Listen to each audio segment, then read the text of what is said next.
All right, so today is Wednesday, September 7th. We're going to go through our bar charts and we're going to see what type of macro view of the markets it's providing to us. If you've listened to me before, go through the mid-market commentary, you know that I like to start with my bar charts. I like to start with longer time periods and get an idea of what that story might be, because I think it's very important. I think it's relevant then when you're looking at your Able Trend charts and looking for short-term entry signals. I think having in the back of your mind, having in your thought what that macro view is, can have an influence, as I've said before, on what signals you're going to take, how strong that signal could possibly be, what strategy you want to use, and then also how to implement that strategy. So you can have various degrees of your strategy. You can have buying a long put or buying a long call. You can go deep in the money, you can go at the money, you can go out of the money. And the selection of each of those, or which variation you want to use, can be influenced by what the macro view of the market is. It doesn't change the fact that you're going to use the Able Trend short-term signal to enter the position, but the macro view of the market can influence how you take advantage of that signal, and it can influence whether you want to hold for a longer profit, bigger profit, whether you want to lock in the trade if you're not day trading and how to do so, or whether you want to close out as a simple, quick day trade. So let's start with NDX. I'm going to run through all three of the indexes. So what's interesting to me is that it's very clear that we've leveled off into a sideways pattern. Now, we were in a little tighter sideways range, and then we saw a movement lower here for a few days. The last high was on the 23rd of August, and then we saw a series of bars that traded lowers with lower lows and lower highs, and then we hit a level of support, which also happened to correspond to the 2 standard deviation Bollinger Band. So it's not a surprise to us that the Bollinger Bands act as support and they act as resistance. It doesn't mean that it's going to stop or stall the price immediately. It just means that you can use that as a guide to possibly a guide to understand where your resistance or where your support might be. So hold on just 1 second here. Let's get rid of that. So what happened is we moved down to the lower Bollinger Band, and then we've moved up, and we've been moving up for the last 4 days. The low was on the 31st of August, and then we've had 4 days where we've had higher highs and higher lows. So what is interesting to me, if I set aside all emotion and all preconceived notions about what is or is not going to happen, what I see is that we moved right up to the upper Bollinger Band yesterday, drifted a bit higher today, and we've established a sideways channel. That sideways channel is bracketed by today's high, the high on the 23rd, the high on the 15th of August, and then the lows that happened on the 31st and the 1st of September. So these are 3 natural levels of resistance. These are 2 natural levels of support, and they're defining what is almost perfectly a sideways pattern. You can see how tight the range is. That's an 85-point range. Now, it sounds like a lot of movement, but 85 points for NDX is really not that big of a deal over the period of time that we've been in this range. If you backtrack and you go all the way into the previous rising channel that we were in, this sideways pattern has actually been in place since about the 5th of August. So we've been in a sideways trending pattern. So when you hear Michael in the live trading room, as he's hosting every day, you hear him talking about it's just kind of flat, it might be a little boring, there's just not enough volatility, there's not enough momentum. this is really evidence of that. We're living it and seeing it hour by hour every day as active traders, but taking a step back and being able to see on your bar chart exactly what that has played out into is fascinating to me, and I think is very revealing. Now, within this sideways channel, there have been opportunities to take profits, and there have been some profits that Michael's been taking in his account, Allison's been trading in her account. I've not been taking that many new positions because I am kind of paused and waiting for the market to reveal the next declining cycle. What I have been doing is opening some iron condors, which is a mostly neutral bias position, neutral trending. And what we've been doing is waiting until close to the end of the market day, opening those in the last 15 to 30 minutes of the market. And then the following day on small movements, we've been harvesting some pretty healthy profits out of those iron condors, not by closing the iron condor, but instead by adjusting one side, either the call spread side or the put spread side, widening the spread from a 5-point spread initially to a 10-point spread, closing the opposite side, and then holding that trade, the new 10-point spread trade on one side or the other. In some cases, we've reopened an opposite side of the spread to create an iron condor with 10 points, but we've been very fortunate in being able to harvest pretty significant profits over the last couple of weeks from just that very, very simple strategy. So what it's meant for me personally, I've had several other things going on that I've been paying attention to in my life, and it's meant that I've had less time to trade, but it doesn't mean that I'm not active in my trading. So Michael, as he's looking at the signals every day, he's identifying good trending trades if they exist. What I've done, because I try to adapt my trading to what I want to focus on and what's going on in my life, which is what each of you should do. I've adapted my trading to where I'm present and focused on my trades the first hour or so of the market and the last hour of the market, looking for new opportunities to enter positions the last hour of the market, generally not actually opening them until the last 15 to 30 minutes, and then looking for opportunities to harvest profits from those positions the following morning. Now, I'm kind of bouncing around here, but I'm sharing a few different things. The reason I wait until the last 15 to 30 minutes is because I am intending to harvest profits from that position, but I don't want to day trade.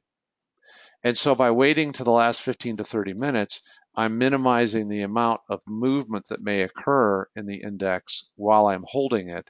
And the next morning, I'm able to then harvest my profits, and then I end up in a 10-point spread, either credit spread or a 10-point spread iron condor, but I've already harvested some very healthy profits.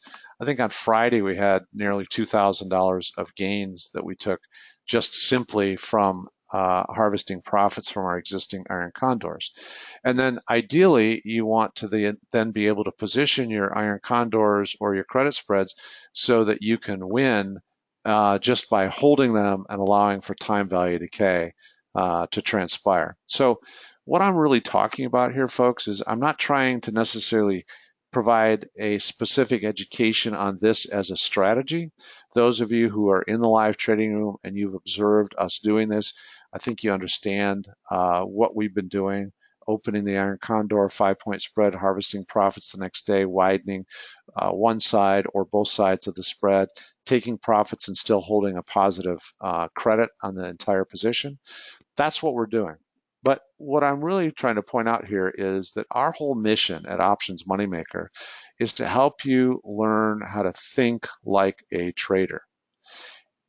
I want to spend my time teaching you how to think about different situations and different positions, different market conditions, as opposed to, I'm going to give you these 3 things to follow, and if you do these all the time, you should mostly make money. That's really not what I want to accomplish.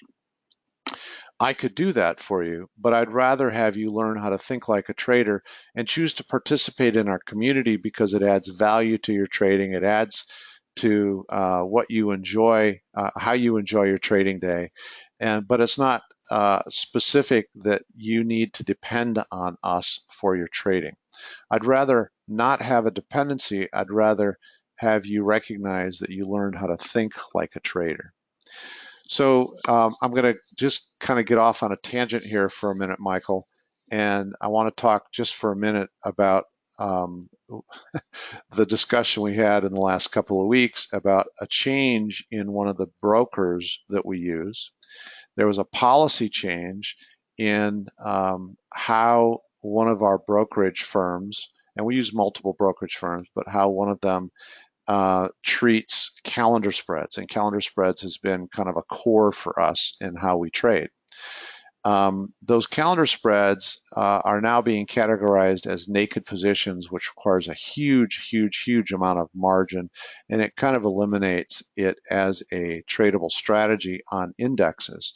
Well, we like to believe that we can think like traders, and instead of being hung up on the emotional aspect of, oh my gosh, I wish they hadn't done that, and now what am I going to do?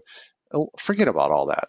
Forget about all that. Many people have asked me, have you contacted the broker and tried to convince them to do something different? Well, I haven't done that yet, and I'm not really interested in making that a priority. I probably will at some time, but what I'd rather do is to take what is being offered to me and make adjustments. So the reason I'm sharing this with you is that Michael and I have had some extensive discussions leveraging our experience of a variety of different strategies, and we're creating what I'm at least initially referring to as the margin buster strategy, where we will be able to trade something that is similar to a calendar spread on indexes without the margin requirement.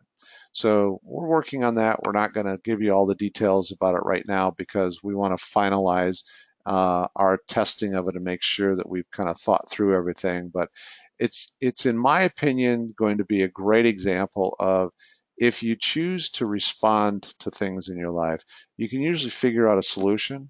If you choose to react to things in your life, you're usually going to have turmoil, you're going to have emotional anxiety, and it's just not going to help you move forward. So anyway, let's get back to charts. I wanted to talk a little bit about the strategy that I've been using recently. It hasn't required a lot of time, but it is generating profits. And ultimately, my purpose is to generate profits with the the least amount of capital possible. So when I look at NDX now, and I've got that sideways trending pattern, and I know we've been moving higher the last 4 days, we moved higher to a new all-time high today, a new all-time high. It was a high that was higher than yesterday's high, and the close, or the current trade price, you can see is right at the bottom of today's range. So what that means is that we moved higher. We actually had a Bollinger Band snap pattern today on the daily NDX chart, and right now we have a bearish divergent bar, and the price stalled out at that line of resistance, which connects back to two other natural levels of resistance.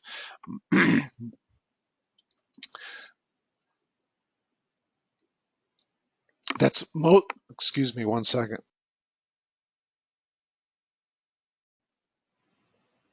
That's mostly a sideways pattern that we're seeing. So where will we go from here? Could we break above that pattern? We might, and if we do, it would mean that we'd have to move strongly above the 2 and 3 standard deviation Bollinger Bands. But we also know where our next potential level of resistance is. Now, we might not want that to happen. You might have positions in your account that you really want the index to move lower, but I would suggest you stop wasting your time on wanting the index to do certain things and just learn to want what the market wants. If we move higher, we've already identified this rising channel here. And we know that the next level of resistance, if we were to break above the 2 and 3 standard deviation Bollinger Band, as well as the sideways pattern, the next level of resistance could be, let's just say right under the 4,900 range. Depends on when it would occur, but somewhere around the 4,900 range, we could find the next level of resistance. If instead we move lower from here, which it looks like we're trying to do, bearish divergent bar, higher high than yesterday's high, Bollinger Band snap, sideways resistance, we could move down to the 4750-ish range. That seems to be where support is. That would be a pretty healthy move if that were to occur. Is that likely? It could be. We are actually trading to a low of 47.51 as recently as the 31st of August, which was just 5 trading days ago. So 47.51, could we get back down there? When I look at this type of a pattern, I say easily we could get down there, and the pattern right now is setting up telling me that it is highly likely that that could occur without any guarantees of that. Let's take a look at SPX. SPX is very similar. I'm going to put a channel on this right now and identify my lows. I see that this was a natural level of support right here that developed in the market. I also see that this was a natural level of support, so I'm going to connect those two. And then I'm going to come across this resistance here on the 15th and this natural level of resistance on the 23rd. And so right there we have our cycle with SPX, and it's all trading in a 41 point range. We're trading right in the middle of the Bollinger Bands and in the middle of that cycle right now. Little different picture than NDX. We didn't have a Bollinger Band snap today. We do have a bearish divergent bar today because we have a high today that's higher than yesterday's high and a low that's in the bottom half of today's range. That doesn't mean that we're going to close the market today with a bearish divergence. That doesn't mean that at all. But as of right now, there's a setup for a potential bearish divergence. But this type of pattern on SPX and on NDX, this very, very tight range of movement for an extended period of time, is just telling me that the market is stalling. The market is really not committed one way or the other, and you've got to be thoughtful and careful about the positioning of your new entries. Using Able Trend for your entries is the most reliable way for you to enter a new position, but keep this pattern in the back of your mind as you decide whether you're taking a rising bias or declining bias trade. And then here we have RUT. RUT moved up to its upper Bollinger Band. It looks like my longer term pattern needs just a very, very slight adjustment. So I'm going to pull my long-term resistance just right up to capture today's high. Let's see how similar this is. We have today's high formed a natural level of resistance, higher high than yesterday, trading in the bottom half of today's range. So we have a bearish divergent bar setting up. That is a line of resistance that we have that goes back to early November of last year and early December. That's where we're tying into those highs, and that's where that natural level of resistance is forming right now. RUT is a slightly different pattern overall than the other two indexes because it has been continuing to rise and is not in a flat sideways pattern. The most recent cycle, which started actually back at the early part or mid part of July, has been in a continuous uptrending cycle in a fairly tight range of about 33 points. That's been the range of movement trending higher. And we may break above this longer term pattern that's over a year old.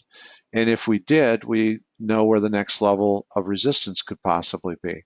If instead we come back down to support, same rising level of support that we were just trading at on the 1st of September, we could find ourselves trading down around the 1235 range. But we are definitely on RUT working our way into a wedge, into the tightest point of a wedge that will absolutely guaranteed break out of that wedge. It'll either break above resistance or it will break below support. Now, one of the things that I use to validate my identification of cycles and channels is how closely they correspond to the Bollinger Bands, whether they are carving through the Bollinger Bands or they look like they are working in sync with the Bollinger Bands. And in this case, it looks to me like they're working pretty much in sync, following the same uptrending pattern. So RUT is a little different than NDX and SPX, but the bottom line is we're somewhat stalled on all three indexes. And it's not really a surprise when you take a look at volatility. The VIX, the volatility index for the S&P 500, is, at historical lows. What I'm going to do is I'm going to pull up an all, so it identifies every month. Each bar represents 1 month, and you can see going back as early as 1997 where volatility is relative to its history. You can see what happened here in 2006 and into late 2007 before volatility really started to pick up, and we all know what happened in late 2008 and into early 2009. And you can see in other time periods here where late in our mid-year 2015, then there was a huge spike in volatility in August of 2015. And so here we are sitting at historical lows in volatility. Now, one of the things about volatility that I've recognized in my 30 years of trading is that it's like any other chart. It's like any other pattern. When it is at extreme lows, there's going to be a period of movement higher after these extreme lows. When volatility starts spiking higher, it typically means the price is moving lower. So price moves lower, volatility typically moves higher. And you can see that we have quite a range to move. Could we move up to 2015 highs, which was around 53.29? Well, that's possible. We're at 12.43. That would mean we'd have a fairly significant move downward, most likely in price on SPX, on the S&P 500 index. So you can educate yourself a little bit on how these patterns correspond to the cash index. I'm going to look at VXN also, which is the volatility index for the NASDAQ 100. And this is an all time period again. I'm going to go back to the lowest low I see right here, which was in July of 2005. Come across those lows, which the lowest low looks like it was in, hold on just a second. Let me finish this. Lowest low looks like it was in June of 2014. And we're not trading as low as we were back then, but you can see historically that we are at quite a low level of volatility in the index. And that has made it a bit more difficult for us to get the type of movement and lock in the types of profits that we have enjoyed during periods of higher volatility. That doesn't mean that you're out of the game, and it doesn't mean that you should be frustrated and that you can't make money. This is why we want you to learn how to think like a trader and adapt and perhaps adjust your strategy until volatility comes back into the market, and we can take advantage of that to go back to cycling in and out of day trades in a matter of a few minutes, or cycling into a position and locking in a guaranteed profit on that position without day trading that we can close out of the following day. Those periods will come back to us. They are not available to us right now like they were in January of this year. And you can see where volatility was in January and into February. We were actually trading above the upper 3 standard deviation Bollinger Bands. I mean, it's a no-brainer, in my opinion, that you're going to have volatility decrease when it has spiked that significantly above the Bollinger Bands. So we're low in our range of volatility right now, but it's going to come back at some point. Sorry, hold on a second.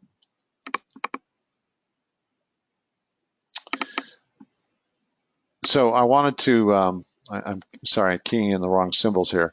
I wanted to look at a couple of stocks here real quickly, and I'm going to go back to a 1-year time frame, because if you're looking for opportunity, some of the stocks that we track are offering some good potential opportunities.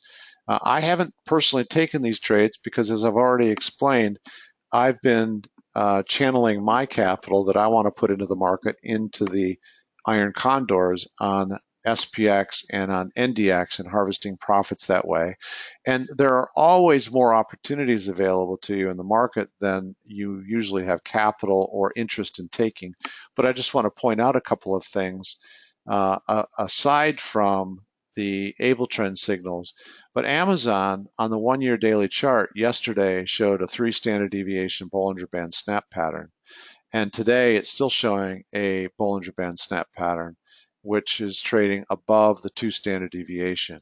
And it looks like it's also coming off a resistance, but just purely the Bollinger Band snap pattern is a potential trade to the downside.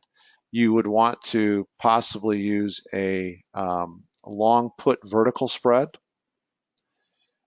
or just buy a put. You would want to build enough time into the trade to make sure that it has time to play out. I certainly wouldn't be trading this for next week expiration.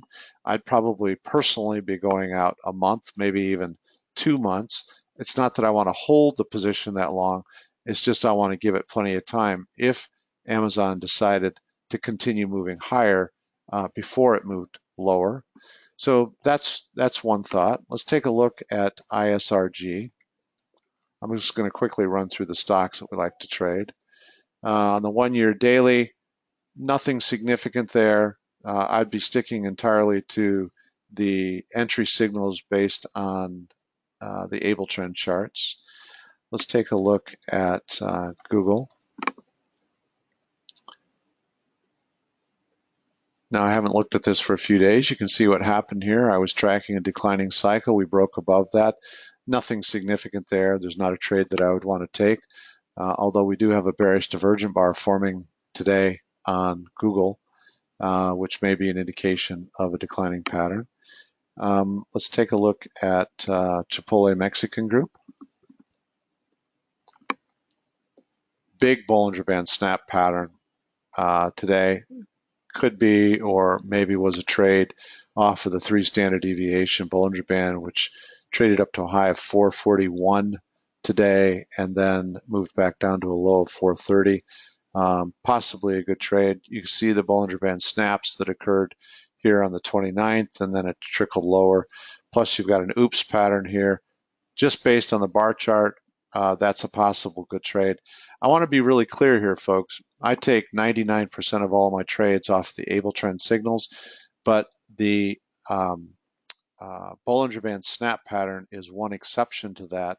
And the Bollinger Band snap is like anything else. It doesn't guarantee success 100% of the time, but it's a very strong, reliable, historically reliable pattern that is great, offers a great opportunity to trade for some pretty quick profits. And I believe that's it. Sorry, one other Priceline. I want to take a look at Priceline. Priceline's just been in a nice rising pattern. It's moving right up to the upper Bollinger Band. Looks like it could be setting up for a bearish divergent bar today, but nothing significant that I would want to consider. So what I like to do each day is run through all of my charts. I'm looking for Bollinger Band snaps, mostly on the stock charts, to see if there's a quick hit I could take. And then other than that, I'm looking for pattern development, pattern continuation, or pattern disruption on the indexes that may play into how I want to take trades that are offered to me by the signals on AbleTrend.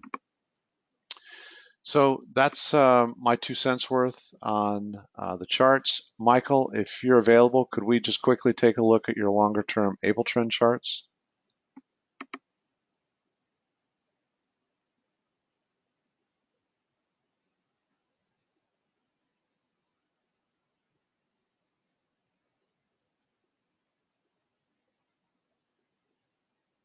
While you were discussing your bar charts, Mark, we came down to the low of the day on the NDX. Pretty nice move here for sure. Did you take back presentation yet? Yeah, I got it. Okay, perfect. Thank you. Yeah, I got it. Yeah, Yeah, so we're the low of the day. That was a nice move yes. down, double Yeah, stack to the nice, downside on 3.9. nice sweet spot right there too. That you interrupted me, but that's okay. I'll let it go this time. So 24 to 16 was that about 8 points? I'll send you a bill. Okay. All right. So did I prevent you from taking that trade? uh, no. Uh-huh. Okay. Okay, here So we go. why don't you walk us through what you see on the long-term Able trend, just on the indexes? Yes, oh, most definitely. Yeah, on the indexes, of course, right now we can see the 3.9 mark is it's stacked down for sure. Double confirmation, 3 minute and 9 minute. Looks like we're going to go lower. If you look at the 30 minute, uh, 90 minute, the 30 minute stopped printing here. So we're actually going right on support here on the 90 minute. So that would still pause me from going that I think it might bounce here. We got, because if you look at the other charts, the 6180, all we're doing is sitting right back on top of 60-minute support, and then we're on top of 120, which is 2-hour daily chart here. It looks like we're just pulling down to that now. At any moment we could get a sell signal and that reverse. But right now it looks like to me by the longer time frames we might be going higher if it bounces off of this support level here. But And, of and course, you can see the 3.9. The 3.9 always starts first, then it'll drop to this yes. 30.90, then it goes to the 61.80, then here we go to the daily. So, and it's setting up here for a sell signal for sure on the 30.90. And Michael, this is exactly what I was talking about before. I don't want people to be hesitant or fearful to take that declining bias sell signal off of the sweet spot on the 3.9 Oh, because they're seeing double stack to the upside on the other time periods, but being aware of where we are on that macro view on the bar charts and being aware of what the other time periods are saying would influence me to take the sell signal maybe in a slightly different way than I might in other time periods. So had I seen that sell signal on the 3.9, but looking at the double stacked to the upside patterns, I probably would go out of the money. I would probably go out of the money and buy a put, because if it reversed on me, I could very easily convert that into a put credit spread. In fact, I could convert it into a whole iron condor and very easily cover my risk on that trade. So that's just one example, but you have the perfect example yes, here. yes, it is. How about SPX? SPX, it's about the same, really. I just looked at it. Let me refresh to make sure, because the smaller time frame, of course, is double confirmation. You got 9.3. It looks just like the NDX, basically. The 30 minute has stopped printing. We're in the third bar now, so there's some weakness. There's for sure weakness there. And then we're got double confirmation on the 6180. But this morning I was talking, and this is what really caught my eye this morning, is that we still have daily resistance printing. And so I was talking to Allison that maybe, and even I think we was looking at opening up a put debit spread. We really couldn't get. We'd have to go out a little further and get closer to get a decent cost basis in it. But still, I felt no guarantee, but I felt pretty strong that it was going to have trouble getting through 2186 because it's a daily resistance level. It's been printing since the first day of September, which is, we're in the seventh day now. So Okay, I mean, I think that that's telling that we have that level of resistance printing, mhm. um, despite the other two more narrow time periods, shorter time Right. periods. Right, that's right. But like I said, the 30 minute here stopped printing the 30 minute support level. So that's something to be, it wouldn't surprise me if we get a sell signal here after a while on this 30 minute chart, but we'll see. Might not. Might Okay, just bounce off of this, but okay. how about And then RUT? And then the Russell. Russell had a sell signal while you were speaking, and on that around 12:18, and then no double confirmation, but it did pull back, and it's pulled back up again. So it looks like to me, it looks stronger to me. If you look at the chart, we can see we got double confirmation on the 30/90 and on the 61/80, double confirmation, and on the daily. So it looks like it wants to go higher. It really does. I know that's Yes. contradicting everything else, but that's what it looks like to me. Okay. Let's look at one Yeah. stock. Because I saw that Bollinger Band snap on Amazon, I'd like to see what Able Trend is showing. Okay. There you go. So I had a sell signal this morning around 9:40. So it looks like a big risk, but it's not this. It's about 3 points. All that is. And then of course it continued to go lower, but you had support here. That's the only thing that would keep me from taking that signal, to be honest. And it worked out. It went through it, of course, but if you look at the other charts, looks like we're going higher because of we have double confirmation on the 30/90 and double on the 120 daily. Yeah, I was thinking about taking that Amazon trade on the Bollinger Band snap. But then just decided that with what I have committed to my Iron Condor trades, that I wouldn't do that. Yes. Yes. Okay. Any other thoughts you want to share before we close it out? No, I'm good. Thank you. All right. Thanks, Michael. And just want to say thanks to everyone who's part of our trading community in the live trading room. We're in a period of more quiet market right now, and we just have to be patient. We have to learn to think like traders, and we have to adjust our strategy so we can take advantage of this time period. There are profits to be had, which is exactly what we've been doing for the last couple of weeks with our Iron Condors. And when volatility kicks in again, there's going to be some huge opportunities, I think. I'm going to go out on a limb here and say, I don't think it's a big limb to go out on, but I'm going to go out on a limb here and say that I don't think we're going to have a significant volatility kick back into the market until after the election. I think there's a lot of stalling and waiting to see what the tone of our political environment is going to be. But that's my 2 cents worth. Okay, thanks, Michael. I'll talk to you later.